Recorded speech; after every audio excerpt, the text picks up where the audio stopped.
नमस्कार दोस्तों, मैं उमेश कुमार कुशवाहा। एक बार फिर से स्वागत है आपका कुशवाहा गोट फार्म में। बकरी पालन में सबसे बड़ा है चारे के व्यवस्था पे फोकस करना। तो जितना बकरी को आप मेरे बाड़े में देख रहे हैं जो चारा खा रही है, तो हरा चारा तो आपको रेगुलरली सीजन के अनुसार रखना ही रखना है, लेकिन सूखा चारा भी अगर आपको अवेलेबल हो, जैसे दलहनी चारा बकरियों के लिए बहुत ज़रूरी है, तो आपका अगर एरिया में अवेलेबल हो तो बकरी पालन आपके लिए आसान होगा। तो चलिए आज हम सूखा चारा लाने जा रहे हैं। सूखा चारा लेने जा रहे हैं। 10 रुपये, 15 रुपये, 25 रुपये किलो से कम चारा मिल ही नहीं सकता। तो ऐसा कोई नहीं है मेरे भाई कि ये बिल्कुल लिख दिया गया है संविधान में या कोई ऐसा इस पर बिल पास हो गया है कि इतना ही रेट में मिलेगा। ऐसा कुछ नहीं है। किसान के फसल पर डिपेंड करता है, किस एरिया में कौन सा फसल हो रहा है उस पर डिपेंड करता है। तो चलिए आज आपको हम उस गाँव में घुमाने ले चलते हैं। तो जहां आपको किसान के मुंह से स्वयं आप सुनेंगे कि किस रेट में हम उनसे चारा लेते हैं, हम क्या कोई भी उनसे अगर लेता है तो किस रेट में वो देते हैं। और चूँकि मैं पटना से यहाँ 16 से 20 किलोमीटर के दूरी पर मैं पटना बिल्कुल मेन टाउन से मेरा घर है फतुहा, और जहाँ हम भूसा लाने जा रहे हैं मेरे यहाँ से 12 किलोमीटर दूरी पड़ता है और पटना से 14 किलोमीटर दूरी पड़ता है मेन पटना टाउन से। तो पटना के ही कुछ रहने वाले अपने मित्र हैं जिनको 25 रुपये किलो भूसा का रेट पड़ जाता है, उनका कहना है। तो पटना से जहाँ से मैं लाने जा रहा हूँ वहाँ से मात्र पटना 14 किलोमीटर है। तो क्या कौन सा एरोप्लेन, कौन सा हवाई जहाज़ पे वो लाद कर ले जाते हैं वहाँ से भूसा, जो किसान उस रेट में दे रहा है, तो उनको पटना 14 किलोमीटर जाने में एक कॉस्ट पड़ जाता है। तो अब वही जानेंगे। और बस दूसरे पर टिप्पणी करना आम बात है। अगर आदमी अपना स्वयं मेहनत करे, अपना श्रमदान करे, मेहनत करे, तो बहुत कुछ को संस्था कर सकता है। तो यहाँ तो है कि बस एक हाथ का 2-2 पेज का कमेंट लिखना है, अपने कमेंट खुद लिखकर खुद कमेंट पे हंसना है, दूसरा का खिल्ली उड़ाना है, और दूसरा कोई सच बात बोल दिया तो संस्कार के विरोध हो गया। तो यहाँ बंदा कर रहा है, वो बंदा वहाँ बक रहा है, दोनों में ही अंतर है। तो ये सबूत मैं बोल रहा हूँ, मेरे बातों पे आप ध्यान अगर ना देते हैं तो किसान से आप सुनेंगे, जो कि मैं आपको किसान से चलिए वहाँ हम चलते हैं और किसान के मुंह से सुनवाएंगे कि जो चारा हम उनके यहाँ दलहनी ले रहे हैं तो क्या रेट पड़ता है।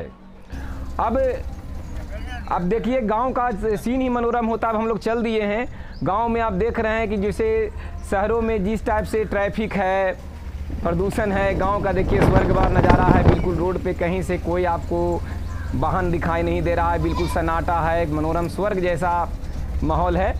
और हम लोग जा रहे हैं गांव घूमते हुए, हम लोग वहाँ पहुँच रहे हैं। यहाँ से 12 किलोमीटर है तो जाने में बहुत देर नहीं लगेगा। फिर भी वीडियो को बीच बीच में मैं स्क्रिप्ट करके आपको आप दिखाऊंगा ताकि गांव का भी नज़ारा आप ले सकें। तो मेहनत करना पड़ता है। यदि स्वयं आप तलाशें, एरिया पता करें और वहाँ जाके किसानों से मिलें, जिस एरिया में होता है, तो वहाँ से सस्ता चारा ला के आप बकरी पालन कर सकते हैं। तो आप बाड़े घूम के बहुत सारा वीडियो देखते हैं, बहुत सारा यूट्यूबर का वीडियो देखते हैं, बकरी के बाड़े में जाकर वो आपको बताते हैं ये ऐसे है उसे है, लेकिन जब तक चारा नहीं है तो बकरी कैसी भी नहीं है। चारा है तो बकरी है। तो देखिए हम इस गांव में पहुंच गए हैं और गांव का नज़ारा आप देख रहे हैं। गांव में हम आ गए हैं, ये गांव का नज़ारा है। और गांव में अभी इलेक्शन का माहौल है, तो जगह जगह देख रहे हैं आपकी मुखिया जी का पोस्टर सटा हुआ है। जगह जगह मुखिया जी का पोस्टर सटा हुआ है। लोग अपने मुखिया के प्रचार में, प्रत्याशी का जो भी प्रचार में बैनर वगैरह, लिटरेचर वगैरह बांट रहे हैं। और गांव में हम आए हुए हैं।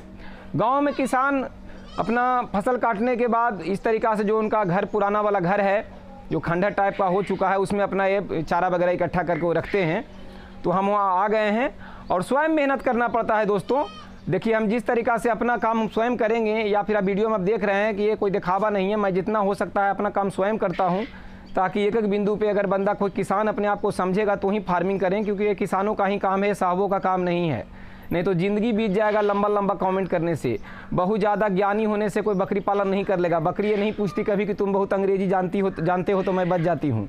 बकरी कभी आपसे नहीं पूछेगी कि अब बहुत नॉलेज वाले हैं, बहुत इंग्लिश में बोल रहे हैं तो मैं बच जाती हूँ। बकरी को इंग्लिश, हिंदी, बंगला, पंजाबी से कोई लेना देना नहीं। बस उसको सामने वाला मेहनती हो, उसको शरीर की आवश्यकता पूरा करने वाला किसान हो, बकरी जी लेती है। देखिए मैं अपना स्वयं भूसा अपना भर रहा हूँ। भूसा इस तरीक़ा से हम बोरे में, देखिए जगह कम है फिर भी हम इस तरीक़ा से एडजस्ट करके भूसा अपना निकाल रहे हैं।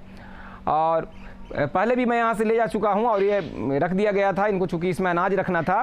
किसान अपना भूसा में जो अनाज उनका होता है भूसा के अंदर ही रखते हैं ताकि वो कीड़ा मकोड़ा से बच जाए।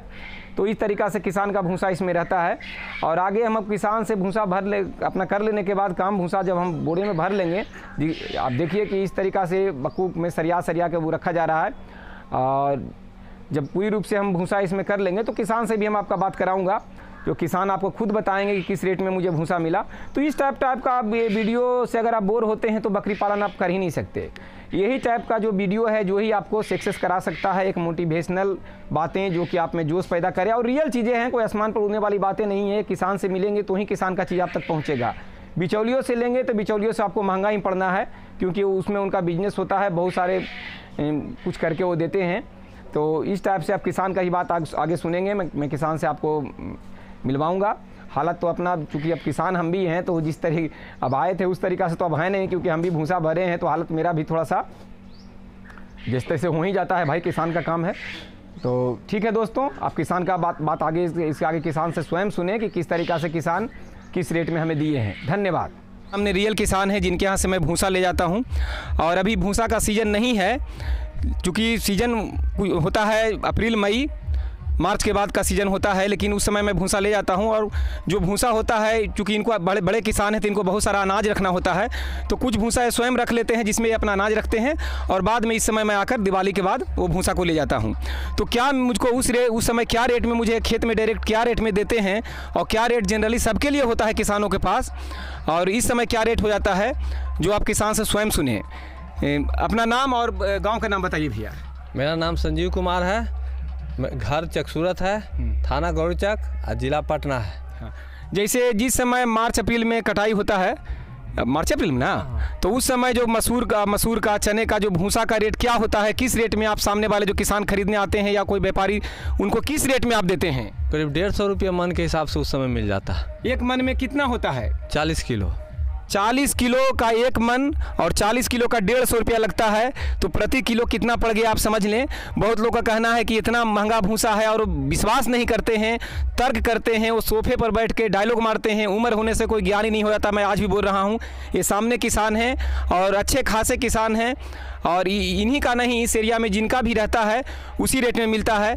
आप बताइए कि उस रेट उस समय 150 रुपये मन, 150 रुपया का 40 किलो मिलता है मसूर या गेहूं का, मसूर या चना का भूसा, दलहनी भूसा, और इस समय क्या रेट हो जाता है? आउट ऑफ सीजन है तो इस समय क्या रेट हो जाता है?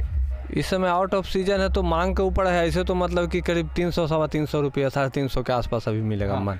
350 रुपये मन, 400 रुपये मन तक हो सकता है, डबल रेट हो जाएगा। यानी कि 150 रुपये था तो कम से कम 300 या उससे एभव ही जाएगा, क्योंकि ये सीज़न नहीं है। तो कभी भी अगर फार्मिंग करना चाहते हैं या आपको आवश्यकता है गाय पालन में या जो भी बकरी पालन जानवर पालन कर रहे हैं, तो सीजन के अनुसार लें, और उन लोग के मुँह में ये कर दें, ये जो ये कहते हैं कि कभी भी 10 रुपये किलो, 12 रुपये किलो और 20 रुपये किलो से कम सूखा चारा नहीं मिलता। मेरे भाई 150 रुपया में 40 किलो पड़ रहा है भूसा, तो आप ये समझ सकते हैं कि पर केजी कितना पड़ा। और आप अपने एरिया नज़दीकी आप सर्च करें कहाँ आपको मिल सकता है, तो 50 पैसे किलो पे या 1 रुपये खर्च आपको आ सकता है। वो अपने दूरी पे डिपेंड करता है। मैं यहाँ से ज़्यादा मेरा दूरी नहीं है, यहाँ से मेरा घर 12 किलोमीटर दूरी है, तो 25 पैसे किलो भी मेरा भूसा पहुँच जाता है प्रति किलो भाड़ा अगर माना जाए तो किसानों के पास वो रेट नहीं होता। जो कमाते हैं, जो बीच के बिचौलिए होते हैं, वो ले जाते हैं, उसमें पानी वगैरह डालना या बहुत सारे होता है काम होता है उसमें, और गलत चीज़ करके आपको महंगा रेट में देते हैं।